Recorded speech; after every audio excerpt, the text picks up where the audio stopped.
내 경외함이 내 자랑이 아니냐, 내 소망이 내 온전한 길이 아니냐. 아멘.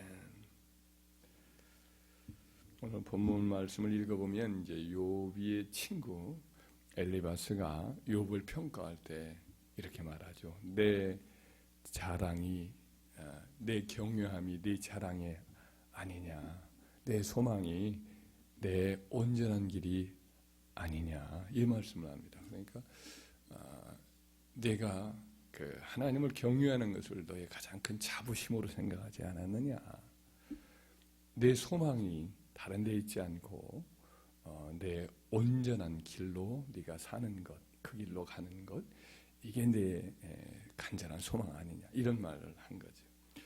그러니까 욥이 하나님 경외하는 것, 이것을 가장 중요한 가치로 여기고 살았다는 것을 그의 친구가 인정을 하는 거죠. 욥이 언제나 간절하게 마음에 소원하는 것은 더 부자가 되는 것도 아니고, 더 유명해지는 것도 아니고, 또 뭐 사람들 앞에 귀하게 이렇게 여기는 칭찬받는 것도 아니고, 하나님 보시기에 온전한 길을 걸어가는 것, 이것이 욥의 간절한 소망이다라는 것을 인정하고 있는 것을 볼 수가 있습니다. 우리 주님께서도 이 땅에 오셨을 때에 언제나 하나님 앞에서 살려고 애를 썼죠.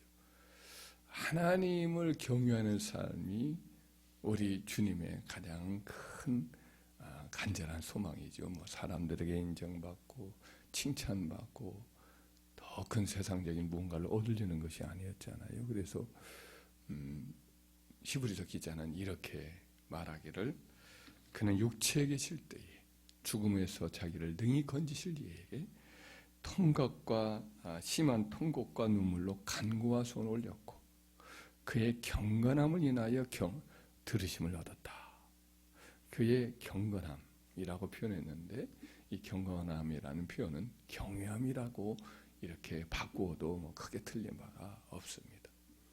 하나님을 경외함으로 하나님을 삼았고, 그로 말미암아 하나님이 그의 모든 간구를 다 들으시고, 하나님이 그를 기뻐하심으로 그를 혼자 두지 아니하시는 삶을 살았죠. 주님께서 이렇게 하나님을 경외함으로 가장 큰 그의 행복으로 삼았던 것을 미리 예언한 말씀이 이사야서 11장에 보면 나오고 있습니다. 이사야서 11장에 보면 이제 그리스도가 다윗의 후손에서 나오실 것을 얘기하시고, 또 그에게 성령이 부어질 것을 표현합니다. 그에게 성령이 부어질 것을 미리 예언했는데 이런 말씀이 나오죠. 이새의 줄기에서 한 싹이 나며 그 뿌리에서 한 가지가 나서 결실할 것이요, 그의 위에 여호와의 영고 지혜와 총명의 영이요 지식과 모략의 영이요 또 모략과 재능의 영이요 또 지식과 여호와를 경외하는 영이 강림하시리니 그가 여호와를 경외함으로 즐거움을 삼을 것이며 라는 말씀이 나와요. 여기 보면 이제 7 성령에 대한 표현이 7개의 호칭으로 되어 있어요. 계시록에서 우리가 여러 번 나오지만 하나님 앞에 있는 7 영, 7 영이라는 표현이 나오죠. 7 눈, 뭐 이렇게도 표현하기도 하고. 7 영이라는 것을 충만한, 완전한 이런 의미에서 7자를 쓰기도 하는데, 학자들은 이제 또 성경을 연구하다 보니까 7가지 이름으로 표현되어 있는 오늘 금방 읽어드렸던 이사야서 11장 2절 말씀을 이렇게 표현합니다. 거기 보면 여호와의 영, 또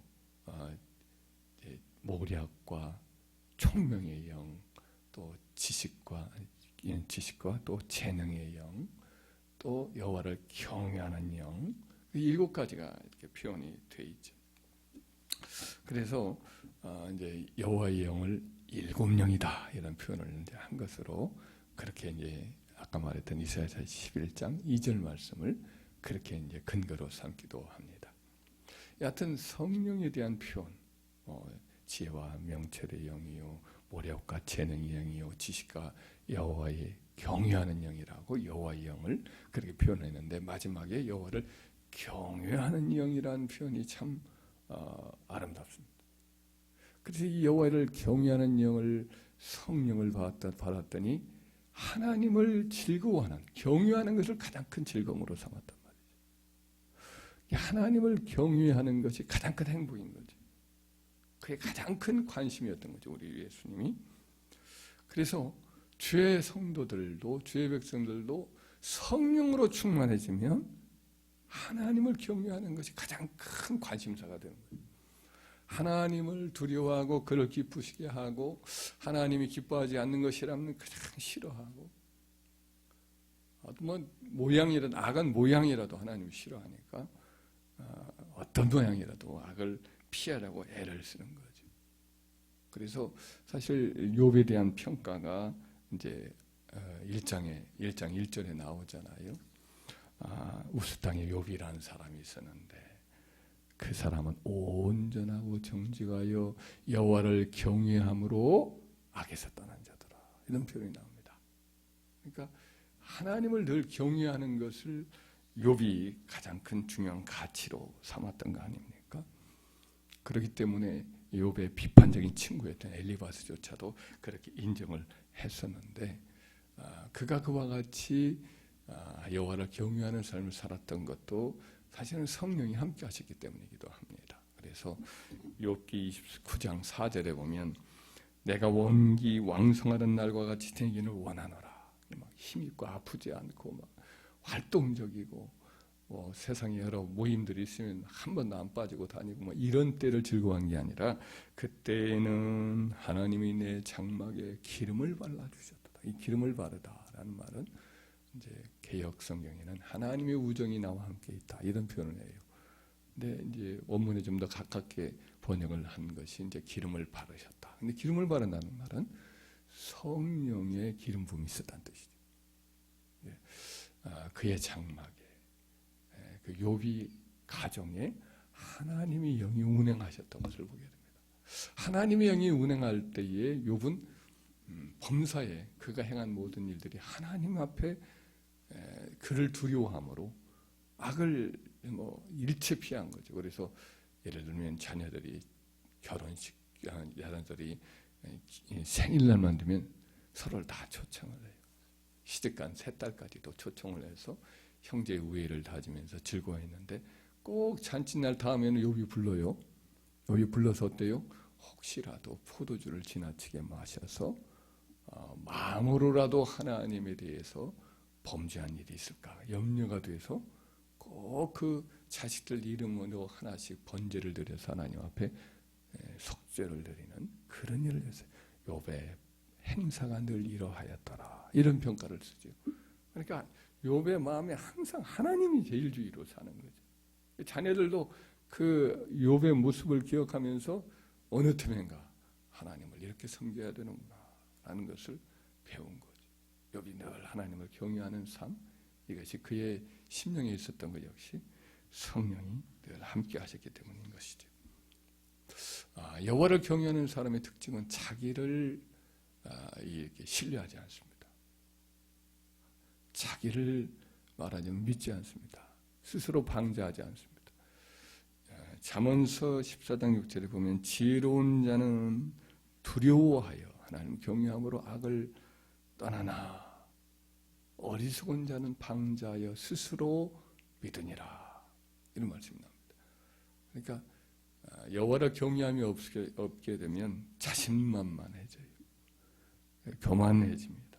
자기 마음대로 행해도 결코 자기에게는 어떤 해도 일어나지 않을 것을 믿지요. 그래서 슬금슬금 어때요? 자기가 원하는 대로 사는 거죠. 하나님 원하는 거, 하나님 기쁘시게 하는 것보다는 자기가 원하고 자기가 기뻐하는 쪽으로 점점 살아가게 되고 그러다 보니까 어때요? 나중에는 점점 마음이 굳어집니다. 그래서 하나님의 심판이 당장 임하지 않죠. 하나님 내버려 두시거든요. 좀 죄를 범해도. 그러니까 나중에는 아주 담대해지고 마음이 둔해지고 악해지다가 결국 갑작스럽게 임한 하나님의 엄중한 심판을 견디지 못하고 무너지곤 하는 거죠. 그리고 우리는 어떻게 해야 되느냐? 마음이 좀 둔해진다. 은혜가 조금 이게 식어졌다 그러면 스스로 두려워할 줄 알아야 돼요. 이러면 안 되지 하고는 하나님 다윗이 늘 하나님 앞에 깨어진 마음을 가지고 하나님의 은혜의 마음에 늘 감동하고 이렇게 하나님 앞에 바로 살려고 하는 그런 마음을 늘 가지고 살았잖아요. 이 마음을 늘 갖도록 하나님은 기뻐하시는 건 상한 심령이라 하나님은 상하고 통회하는 마음을 멸시치 아니하시리다. 이런 말씀처럼 하나님 앞에 깨뜨려진 마음, 하나님 은혜에 늘 사모하고 갈급한 마음, 하나님 말씀을 읽을 때에 깨달음이 없고 뭔가 즐거움이 없고 기이한 기쁨이 없고 그러면 내 마음이 둔해졌나 생각하면서 다시금 더 엎드리고 더 낮아진 마음으로 하나님 말씀 앞에 서려고 몸부림치는 마음, 이런 마음을 갖고 또 성령 여호와를 경외하는 영이 내 심령 속에 더 충만해지기를 갈구하는 그런 마음으로 살아갈 때에 욥이 오늘 본문에 욥의 친구가 그에게 했던 평가, 내 경외함이 내 자랑이 내 경외함이 아니냐, 내 경외함이 내 자랑이 아니냐, 내 소망이 내 온전한 길이 아니냐라는